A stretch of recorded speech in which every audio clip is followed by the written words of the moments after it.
তুমি নিশ্চয়ই টাইটানিকের গল্প শুনেছ। বিশাল বহুল এক জাহাজ, এক ভয়ঙ্কর বরফখণ্ড, আর হাজারেরও বেশি মানুষ মারা যায়। কিন্তু যদি যদি বলা হয় টাইটানিকের এমনও কিছু ইতিহাস আছে যা তোমার কখনো শোনা হয়নি, তাহলে চলুন আর দেরি না করে আজকের এপিসোডের মূল পর্বে চলে যাই।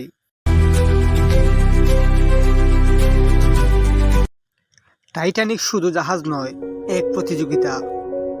1900 সালের শুরুতে বিভিন্ন শপিং কোম্পানির মধ্যে প্রতিযোগিতা চলছিল, কে সবচেয়ে বড়, বিশাল বহুল আর আকর্ষণীয় জাহাজ বানাতে পারে। টাইটানিক ছিল ওয়াইল্ড স্টার লাইনের বড় পরিকল্পনার অংশ, কিন্তু মজার বিষয়, টাইটানিককে বানানো হয়েছিল ফাফেস্ট শিপ হিসাবে নয়, বরং লাক্সি আর স্টাইল দেখানোর জন্য।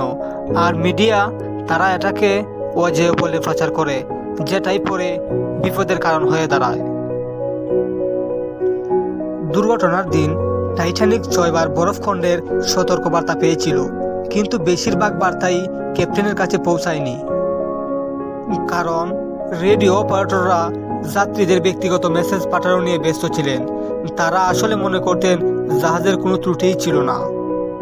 তারা ছিলেন মার্কনি কোম্পানির কর্মী, আর তারা টাকা পেতেন শুধু যাত্রীদের মেসেজ পাঠানোর জন্য। জাহাজে 2200 জনেরও বেশি যাত্রী ছিল, কিন্তু লাইফ বুট ছিল মাত্র 1178 জনের জন্য।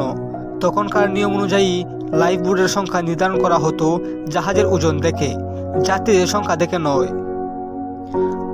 আর অনেকে মনে করতেন বেশি লাইফ বুট দেখালে জাহাজ অসমর্থ দেখা যাবে, তাই তারা স্টাইল বেছে নেয় নিরাপত্তার বদলে। ভয়ঙ্কর ব্যাপার হচ্ছে, অনেকে লাইফ বুট আধা খালি অবস্থায় রেখে চলে যায়, কারণ বেশিরভাগ মানুষই বুঝতে পারছিলেন না টাইটানিক কি সত্যি ডুবে যাচ্ছে। ভিডিওটি ভালো লাগলে অবশ্যই সাবস্ক্রাইব এবং ফলো করতে ভুলবেন না।